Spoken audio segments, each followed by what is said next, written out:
Thanks for joining me in this segment of Belly Flopping into Mysticism. Today's guest is Jim Gottstein, who is an attorney originally from Alaska and has practiced for many years there. He had what's called lived experiences, and we'll chat a little bit more about that, but he's also an author of the Zyprexa Papers, and he is a co-author with a recent report on the state of the mental health.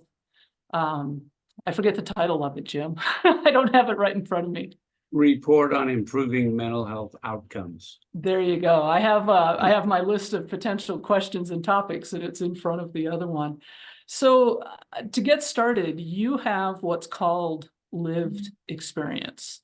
Could you describe just a little bit of what that was and how that came about? Or Yeah, in 1982, when I was 28 years old, I got myself into a situation where I had too much going on. I'd gone to Europe, come back. I was running for the state senate, opening up a law office, and I just got to the point where I wasn't sleeping, and I like the word crazy, and I went. I do crazy. too. Okay, the clinical term is psychotic, but Yeah. I like crazy. So I went crazy, and anybody who doesn't sleep for long enough, that will happen to them. And I don't tolerate lack of sleep particularly well. I went to my dad's house and I tried to try and get some sleep, and I had just fallen asleep for a second. And I woke up and I heard the devil coming down the hall. So I went over to the window. It was the second floor, and looked down. There was a lawn there and then a sidewalk down there. And I knew if I missed the sidewalk, I'd probably be okay because I knew how to do a parachute landing fall. So I jumped out the window, in my underwear. This was at 1 a.m. in June, so in Anchorage, so it was light. Did a perfectly good parachute landing fall, and anyway, and I ran across the street into this parking lot, and I kept looking over my shoulder for the devil. So I was spinning around, and they came in a paddy wagon, put me in a straitjacket, and hauled me off to the hospital, where they shot me up with something that put me to sleep. So I woke up, and there was I think a male nurse with a clipboard at the foot of my bed. And his first question was, "What day is it?" And I asked, "How long have I been asleep?" So he wrote down, doesn't know what day it is. What is it? Time, place, and I forget what it is. Yeah.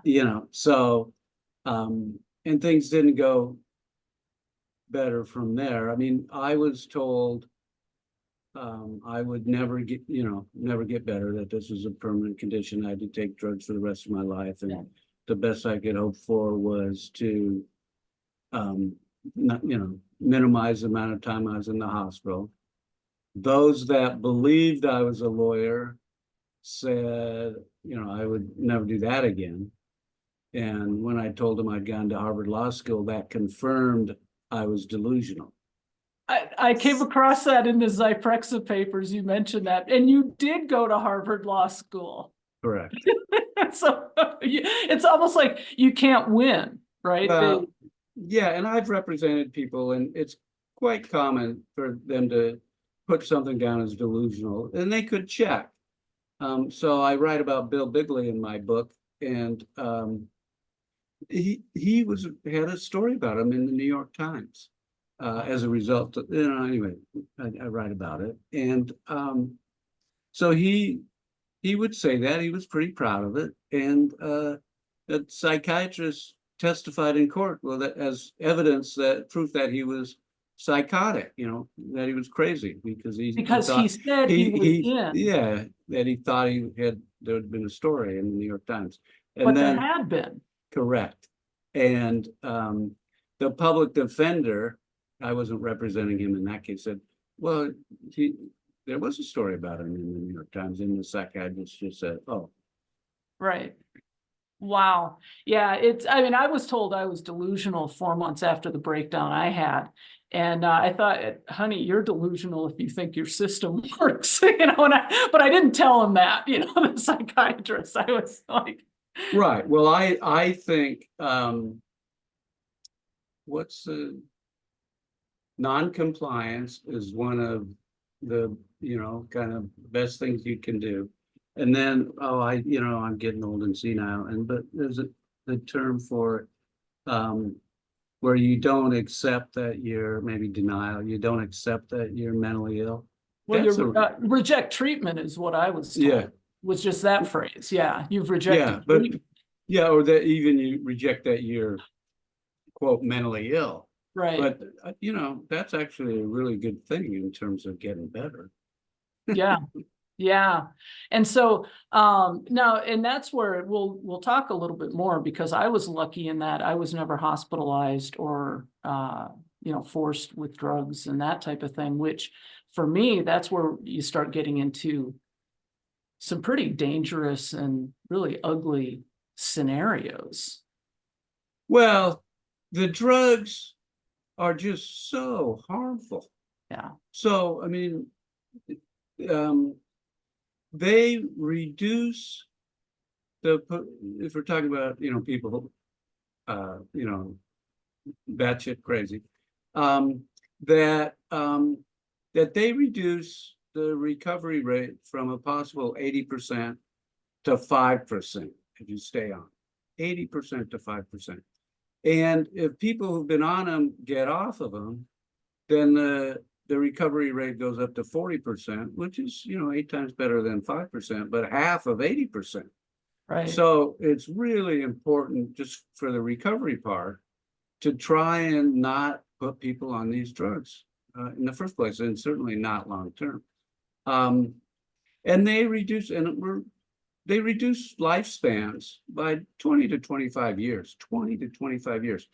And that this doesn't cause an uproar just shows how this group of people is not valued at all. That it reduces people's lives by 20 to 25 years is an acceptable outcome for society. And so, that's the state of affairs. Right.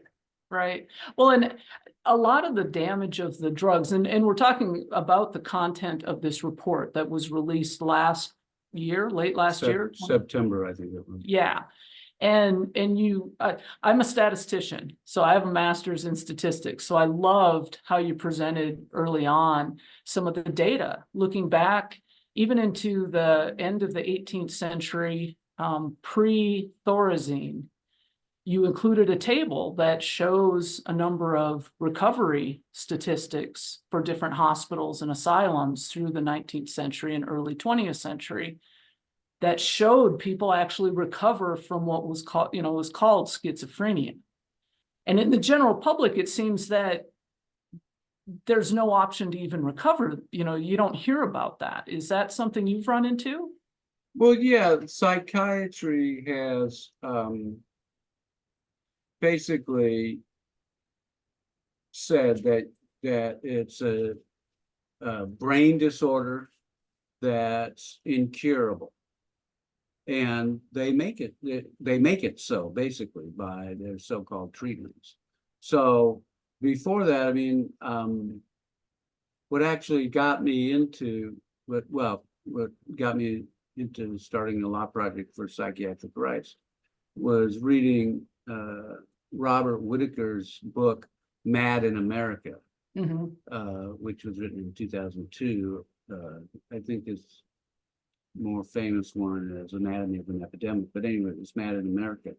And he talks, one of the things he writes about is what was called moral treatment by the Quakers. Right. And, and they just, they would basically put people, I think, on a farm and, have them work and have it, really help them and being, nice to them and treat them like, as people. And they had pretty good success rates. So, then, then the psychiatrist took over, and, I could talk about, kind of that process and why they became so focused on this idea of brain disorders, which has never been proven. And Right. and it was almost certainly not true for those things that get labeled as a mental illness. Right. And I mean, I know that you mentioned 1982 is when you had your experience, brought on by, like you say, so much going on, lack of sleep, lack of quality sleep. And you said that that is something that is fairly known, right, as far as that can cause these types of conditions. But that also is fairly close to when the DSM-3, the Diagnostic and Statistical Manual, the third version, came out. And I know from Whitaker's work that, that seems to be that time frame when things turned more towards biochemical imbalances and that. Do you agree with that, or was that kind of already in the works? Well, yeah, DSM-3 had come out, Mhm. and yes, and really, psychiatry was kind of dominated by psychoanalysis in some ways before that. But I would make a distinction between kind of community psychiatry and hospital psychiatry. Mm. So in the mid 1950s, Thorazine was basically invented or started being used, and that is what it's basically a chemical lobotomy. It blocks 70 to 90% of the dopamine in the frontal lobe, which is why I call it a lobotomy. The basal ganglia and the limbic system, and in other places. But so what that does, it just suppresses people's ability to create problems for other people. And so it really works for other people and not for the person. And so that was in some ways a game changer. And then what happened was that other professions were doing psychotherapy, even psychoanalysis. And so there was no real kind of reason why someone should go to an MD rather than, say, a psychologist for that. But if it's a brain disorder that we treat with drugs that we have to prescribe, then that becomes a medical issue. And so psychiatry teamed up with the pharmaceutical industry and promoted this idea that it was a brain disorder that needed to be treated with drugs. And that way they kind of preserved their monopoly and authority over psychiatry. And that happened in a number of places, not just with what gets called psychosis or schizophrenia, bipolar, but also even with depression as well, and anxiety, right? Oh yeah, all of it. Yeah. I mean, there's a famous chemical imbalance, for depression. Is probably where it was sold the most. I mean, it's also sold in, for all of these so-called disorders. Yes, that there's something wrong with your brain, Right. and this drug will fix it. But without consideration of what's going on in your life. I mean, you Correct. mentioned in your own case, my case was that way, and Mr. Bigley, Bigley, correct, the last name? Big In the Zyprexa papers, the first part had to do with Eli Lilly, and the second part seemed to talk more about his experiences. And if I remember correctly, I reviewed it a little bit, that he had been through a divorce that was very traumatic or very stressful. Is that correct? Right, and he lost custody of his two little girls and saddled with support payments he couldn't manage. And well, and interestingly, the same psychiatrist who really saved my life from becoming having a career as a mental patient was his psychiatrist in the hospital. He was in the hospital a couple of years before me, and he was born 2 months before me. And so I, there but for the grace of God go I. And I was just really lucky not to have been made permanently mentally ill by the system. And Bill was not so lucky. They're not lucky at all. His life was destroyed by psychiatry. And you covered that. You discuss a number of those commitments and experiences in the Zyprexa papers. Right. And Dr. Alberts was his name. And in his discharge summary, it said his prognosis was guarded depending on whether he was given help, dealing with his divorce and the loss of his daughters. And of course, he wasn't given any help. And he was actually, they described him as pleasant and cooperative, and he took the drugs, and they just hammered him with Haldol. And because at the time, I mentioned, and they call them antipsychotics, but I don't call them antipsychotics. I call them neuroleptics, which was their original name, which means seize the brain. Oh, wow. Yeah. And then they were called major tranquilizers to distinguish them from the minor tranquilizers, the benzodiazepines such as Valium, Klonopin, Ativan, those things. Anyway, so the thinking at the time, and so I mentioned they block 70 to 90% of the dopamine transmission in the basal ganglia, and that's part of your movement center, and so it causes movement disorders. So like trembling and shaking and stuff, they're called extrapyramidal symptoms. And at the time they said, well, we know when we've hit a therapeutic dose when we start to see those involuntary movements. So that's what they did to him. And so anyway, he took them and then left, and then he decided they weren't really useful for him. And so then they started forcing him. And when I met him, he had been hospitalized 70 times. And it was almost 100, I think, by the time he died. And he died young. 59. 59. Yeah. Which I guess to some people might not be young, but it's a lot younger. You mentioned the 20 to 25 years. 20 to 25 years, yeah. So, yeah, and so he's an example of that. And in fact, Dr. Grace Jackson, who testified on his behalf in a couple of cases,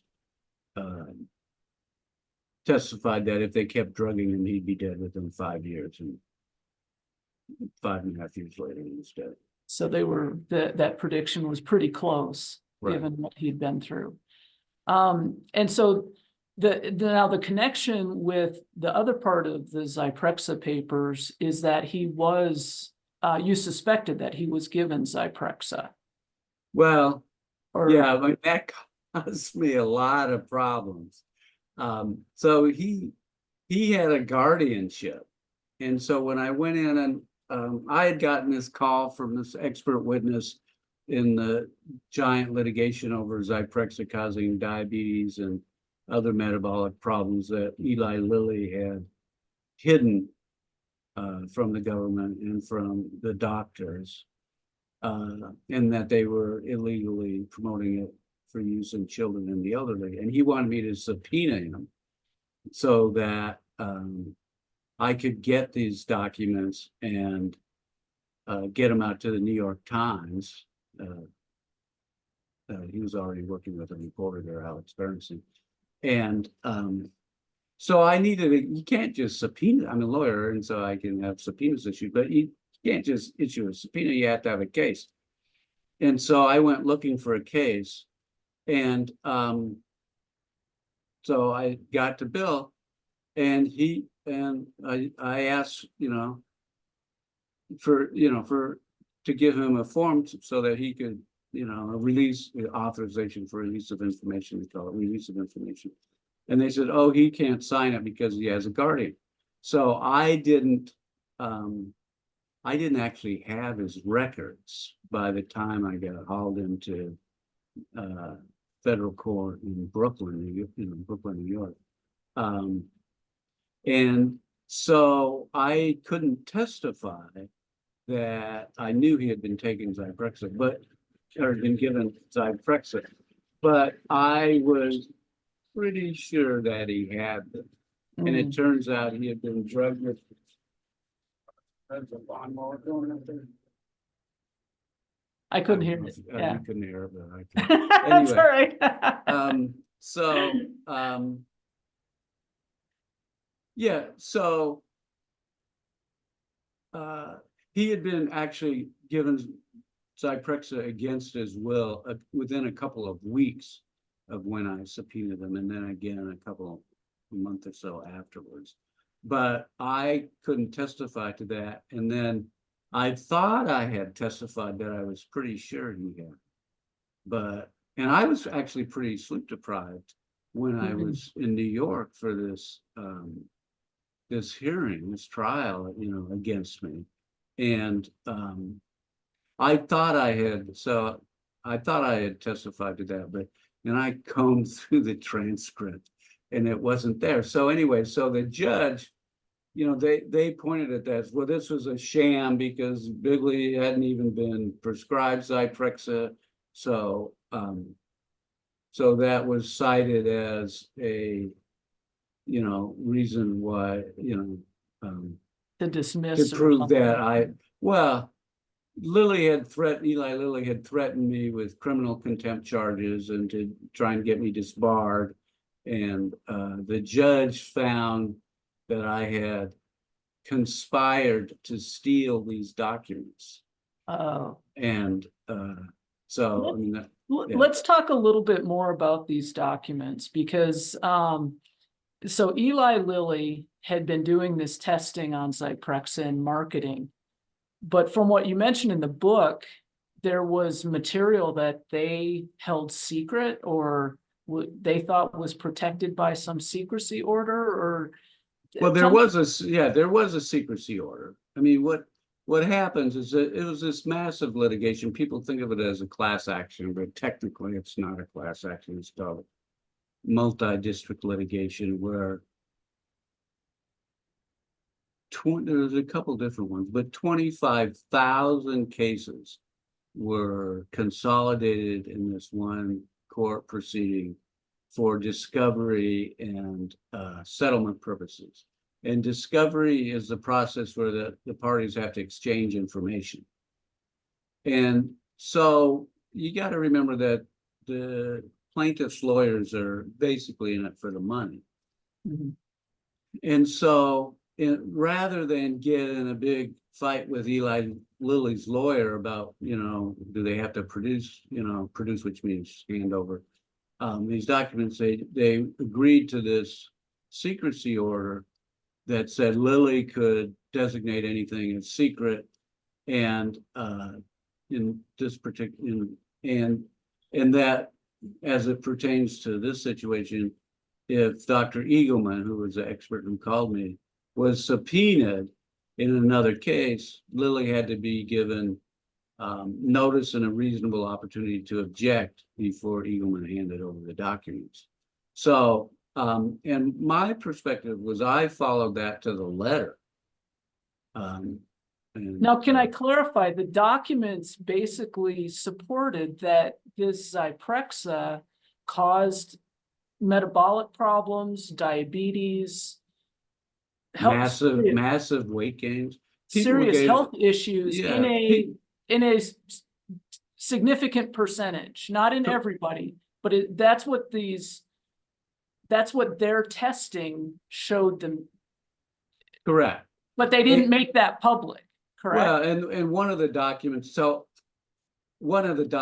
said, was from one of their doctors who said, we have to come clean on the diabetes, problem, and that was one of the hidden documents, and they basically never did till they were forced to by this case. And so that's what you helped bring about in seeking this information, this cherry picking of information that gets released to the public, that there's often a lot behind the scenes with these with some pharmaceutical companies. I'm not sure it's some.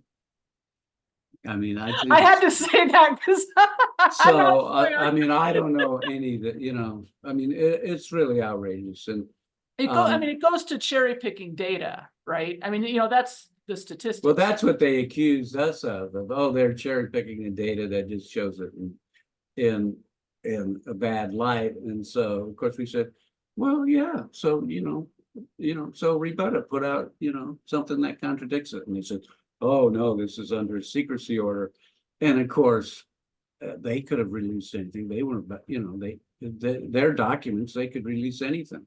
So yeah, I mean, it was eye-opening, and frankly, the reason why Eagleman called me was because Dr. Jackson, in an earlier case with Faith Myers, who they were wanting to drug with Zyprexa against her will, had done an analysis of the documents submitted to the FDA to support the approval, and she picked up the diabetes problem, and it was in this report, the expert report.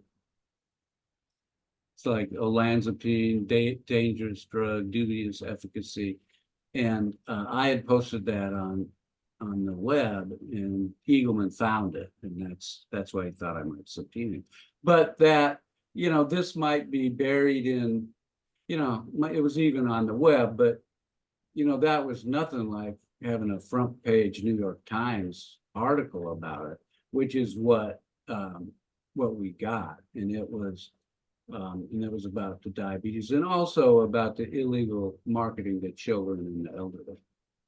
Now, is Zyprexa still in use, or has it been replaced? Well, it's off patent now. Okay. And so, I mean, so I mean, that's another big game. The main benefit of patents are that the drug companies get to charge monopoly prices for them. And so once they go off patent, all of a sudden, they find all these harms and stuff. But so it's it's still on the market. Olanzapine is its generic or chemical name, and it's still forced on people. I mean, well, the reason I ask is because I read your book. It was, I think, about a year and a half ago, almost 2 years ago. And I, because of my own experiences, I know people who've had, psychotic episodes, breakdowns, but I also know people who were diagnosed decades ago with schizophrenia and that type of thing. And a week after I read your book, I got a call like 8 a.m, which I don't usually get calls from this person, who was diagnosed with schizophrenia back in the 80s. And called to say, I have diabetes, and it turns out they had been on Zyprexa, and that's why and just that combination. I get a lot of synchronicity anyway, right. But it just, for me, when I hear these stories, I'm like, oh, thank God I knew enough about statistics to say, hey, before you turn to those tools, I mean, for some people, they'll take drugs and it works for them, or they believe it works for them, or whatever. Those are, well, if they believe it does, as far as I'm concerned. And those are the people I'm not concerned about. Yeah, I mean, the Law Project for Psychiatric Rights, PsychRights, which I founded after reading Mad in America. Its mission is to mount a strategic litigation campaign against forced psychiatric drugging and electroshock. Yes. And so I know people who find them helpful, and I think they should have access to them. I think they should be told the truth about the drugs. Right. But even if not, if they want them, that's, I'm not going to say they shouldn't have them. Not children. Children should not be given these drugs. And some people, will periodically use it. They start to go off the rails and they'll take some. I mean, that actually can happen to me, but I take a benzodiazepine. The one I like is Halcyon, and but I do it just for one night, so I get a night's sleep that one night, and I'll break the cycle. But some people take the neuroleptics, periodically, as needed, but it's their decision. It should be their decision, and so many people are forced. Dr. Peter Goetze has estimated that hundreds of thousands of the elderly have been killed by Zyprexa. Wow. Wow. And he's a psychiatrist from Denmark, correct? He's Peter not a Goetze. psychiatrist. Oh, he's a medical doctor, though, isn't he? Yeah, but he's mainly a medical researcher. I would say okay. he's one of the top medical researchers in the world. Mm-hmm. And I mean, he's been cited 75,000 times, Yeah. Or something like that. Okay. Had, over 50 papers published in the big three, which he doesn't even, or big five, like New England Journal of Medicine, Journal of the American Medical Association, British, the big ones. But he doesn't even bother with that anymore, because the whole medical, publishing business has basically gotten corrupt. I mean, I know I kind of sound paranoid, and you could read some of his books and papers by David Healy, that, where they go through this, but a pretty big percentage of the articles that get published are ghostwritten. They do the trials, and trials used to be, those are the studies of the drugs, and used to be done like in universities. Universities would get grants and stuff. Right. Well, now they have contract research organizations, and they're for-profit organizations, and so they give them contracts to do this research. And if they don't come out the way they want them, then they don't get the next contract. And there are all these games that are played. So I think, I forget the exact statistic, but there were quite a few people that died on Zyprexa during the trials, and that was not put in the medical literature, and the FDA didn't require it. And there are just all these games that they play on these clinical trials, because their goal is to get them approved, not really to, publish the truth about it. Yeah.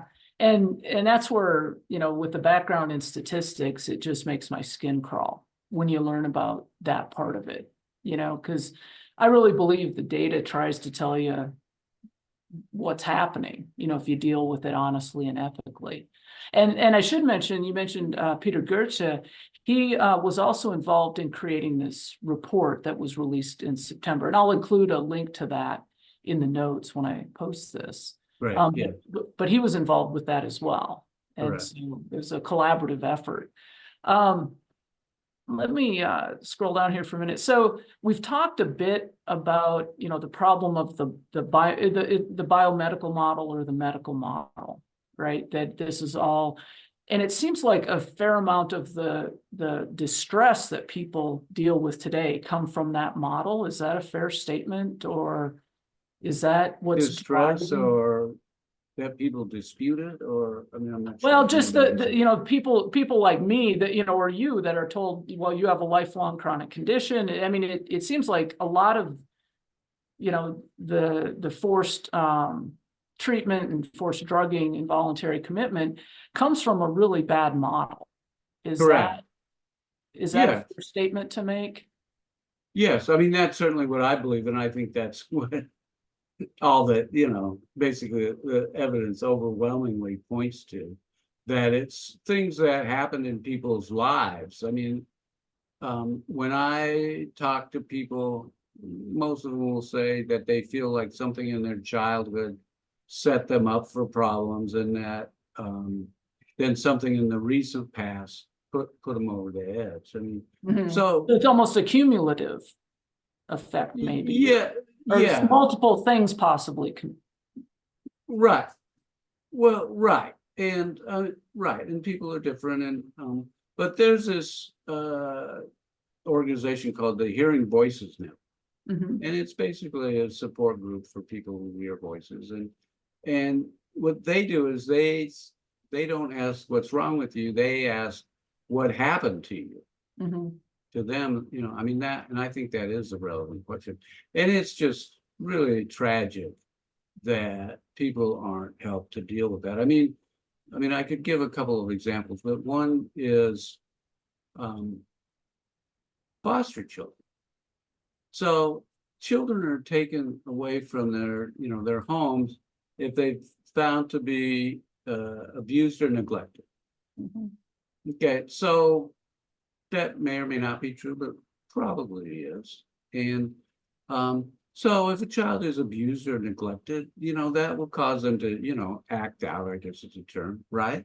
And then, but even if they are abused or neglected, for most of them, getting yanked out of their home is traumatic, and that Mhm. would cause them to act out. I mean, some are happy to get taken out, but mostly not.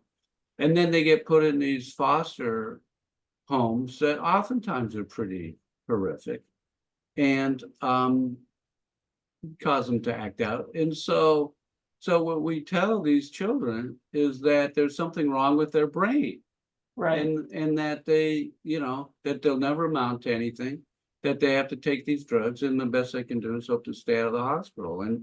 Um they kind of make it that way. And what And you touched on, because I know that the advanced child, or no, ACEs, adverse childhood adverse experiences, childhood experiences, right? is kind of what you just described there.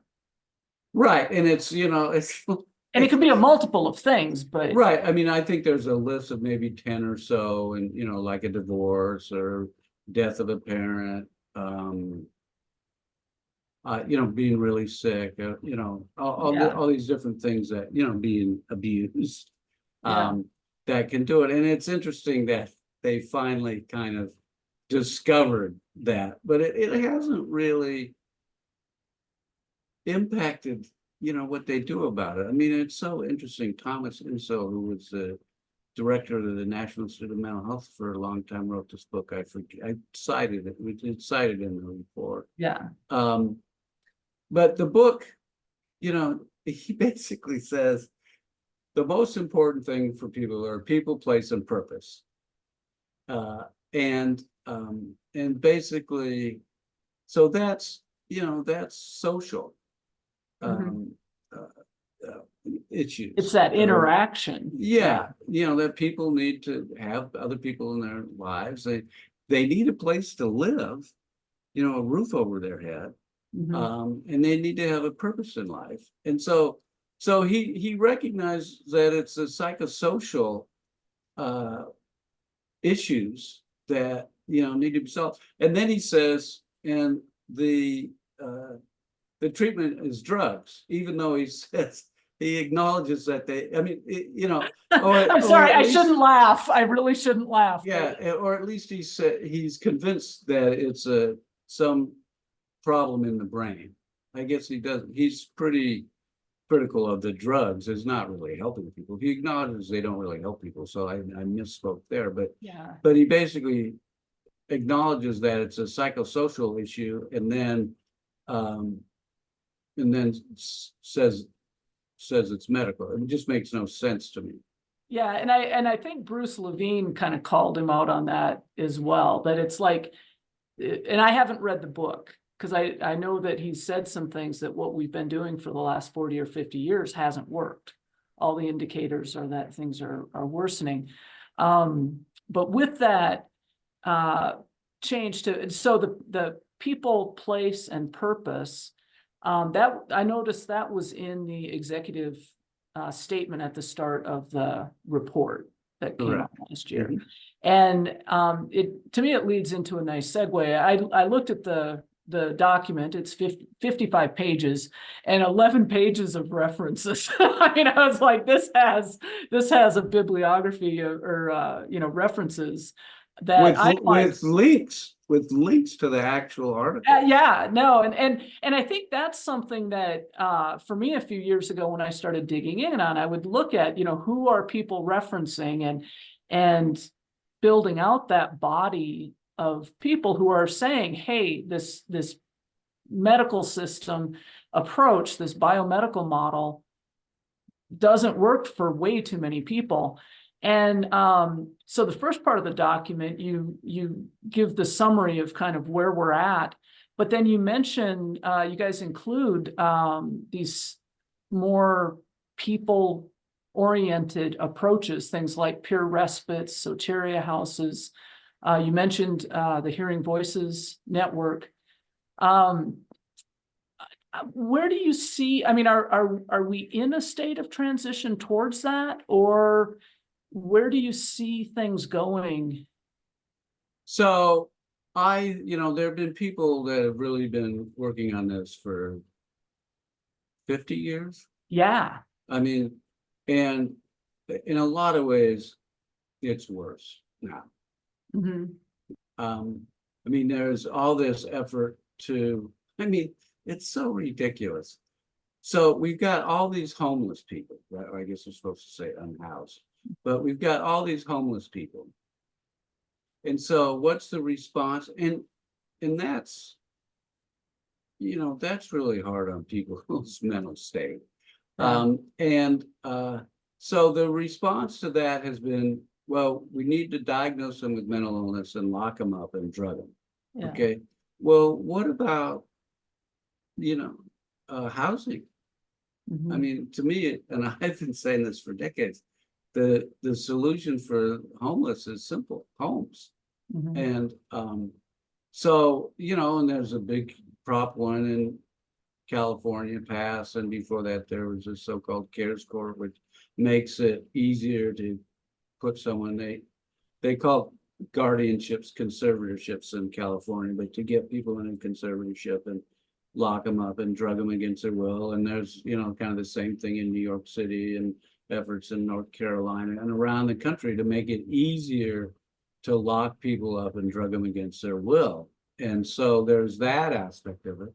And then there's, especially peer respites have gained some traction, more and more of them around the country. And they've gained traction because they're really effective. And maybe we can put in a link to this video of this person's, Cindy Marty Hadge, I think, was describing how this peer respite helped her. And it's just a whole different approach. And their peers respites, peer means that people who have gone through it, lived experience, as you said at the beginning, their staff and run it, and so they've been successful, and they've caught the attention of the authorities because they're so successful. And they consider success reducing the expense of hospitalization. So, and of course, we view success as, people getting on with their lives and, having people, place, and purpose. And so now there's the problem of that whole peer respite effort being co-opted by the government, just like the whole peer respite or peer support movement. Now they're, so they've gotten where they hire so-called peers to force people to take their drugs. And so, that's just antithetical to the whole peer support idea. It's so frustrating for me just because, when I went through my experience, I had a breakdown in 1998. And it was a accumulation of multiple factors. The vitriol of the 2016 election kind of woke me back up. And, which a number of people were like, oh yeah, that'll do it. And oh shoot, where was I going with that? But what I've come to say is it is the people who make this journey and come through it. And that's part of why I almost feel called to get involved now and share, my story, what worked for me. Because when I went through the thing in 98, I felt like an outlier, because everything was all about, you have an illness, the same thing you were told in 1982. And then you come to find out that under these different, I don't even like to use the word treatments, but under these different approaches and these different tools, not only am I not an outlier, I'm actually in the majority. You mentioned the 80% effective, and I believe that was with open dialogue. Correct.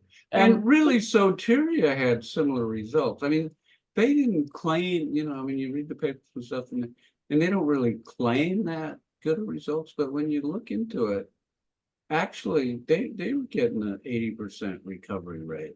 And just to clarify, the Soteria that came up in the 1970s with Dr. Lauren Mosher. Moser, yeah. Moser.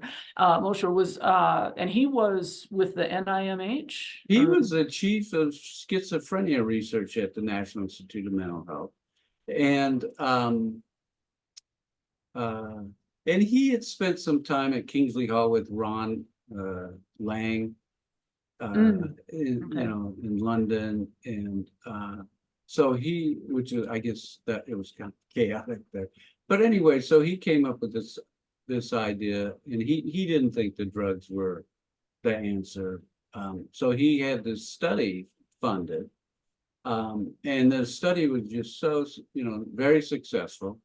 And so then they said they refused to keep it going, and then they said, okay, thanks, your study's done, go away. And then they fired her. Right. And and it was really Robert Whitaker in Mad in America that I think caused people to learn about Soteria all these years later. And now there's been a resurgence in that. But in their efforts to get more of those going, we actually had one in Alaska for a while, and it was kind of a magical place at times. And they're trying to get one going in Las Cruces, New Mexico, and other places. And there's actually this summit, the International Peer Respite Soteria Summit, a couple of years ago. And I'm still trying to get video. There's videos. It was 5 3-hour sessions on the Sundays in October, and over 700 people from 40 countries came. Wow. And so there's a lot of interest in it. So those are kind of competing, people saying we need these different approaches, and the power of the psychopharmaceutical complex to get its way. Well, and I mean, we're back to that, which it makes sense because it is so powerful. But I think one of the reasons I wanted to chat with you is because your background is in the legal system, whereas so many are more, psychotherapists, psychiatrists, or people, with lived experience, not so much with the legal. Is this, I mean, at some point, does there need to be like a class action lawsuit or something of people who've been harmed by all this? I mean, I know you get into standard of care, but it gets to the point where it's ridiculous how many people are harmed. Right. I mean, I think of it, and I'm not the only one, but kind of as reparations. I mean, there's so many problems legally. I mean, the legal system is not really a friend to plaintiffs. So like there's a statute of limitations problem. It's been too long. There's who can you hold accountable? Usually there's lots of people. If the court ordered you, I mean, the docs say, well, we didn't force you, the court ordered you, and the court is immune. The judges are immune as a general proposition. So there are a lot of practical problems with that. But in my mind, no more than 10% of the people who get locked up for being crazy and a danger actually meet the criteria for being locked up. And that under the United States Constitution, no one can ever legitimately be drugged against their will, because the state has to prove by clear and convincing evidence that it's in the person's best interest and there's no less intrusive alternative. And that's after finding that the person does, is too crazy to make a decision for themselves. So I don't think the government can ever prove that by clear that it's in the person's best interest and there's no less intrusive alternative. And that's where that list of peer type programs in your document, I think there's 10. Is that what we should be helping to? Yeah, oh, absolutely. They need to be funded. And the report was written basically for policymakers, for people to take to policymakers and say, look at this, and to potential funders, here, this is what you should be funding. But it also, I think, can be used in legal cases. So what the big problem is that it's these legal proceedings that lock people up and drug them against their will are kangaroo courts or a farce, or however you want to describe the bogosity of these legal proceedings. And in my mind, to fix that, you've got to have good, effective legal representation, and you don't. I mean, from my perspective, people are, I think, universally appointed, lawyers are appointed to represent people facing psychiatric incarceration, euphemistically called involuntary commitment.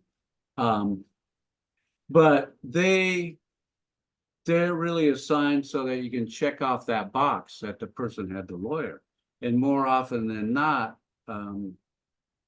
they feel, well, if my client wasn't crazy, they'd know this was good for them, and therefore I'm not going to, really fight for them. And that's just improper. That makes it a phony legal process. Yeah. Boy, we've touched on several different areas, but I just, one thing I remember when we were talking about Peter Goethe, I came across some of his work a couple of years ago, and I do plan on reaching out to him at some point. Is he used the term crimes against humanity at some point, which I found interesting, because in '98, when I went through my thing, I was like, this should be criminal. To be told things like you have a serious mental illness for the rest of your life, and it's not backed up. Right. And so when people like me get better, they'll say, oh, well, you must have been misdiagnosed. So, and that's what they tell everybody. But Dr. Goethe just published, I think, a few days ago, a paper. He just did it on the web, where he analyzed things, and he said that drugs were the leading cause of death in the U.S., and psych drugs the third leading cause of death in the U.S. So, the amount of harm caused by psychiatric drugs is massive beyond belief, really. Wow. And again, that's where I'm thankful that I knew not to pursue it, just because of my statistical background. I was like, especially when you start talking about drug cocktails and multiple drugs together, I was like, you guys don't know really what those interactions are. I mean, I shouldn't laugh, but yeah. Right. They're just trying to disable people so that they don't cause trouble. And that's or even just like almost feel like I'm doing something to, try and help, but with no science to back it up. Well, yeah, I mean, I'd say that in not actually attributing bad motives to people, although that gets harder and harder now. Really? Because at this point, people really should know. I mean, there's enough out there.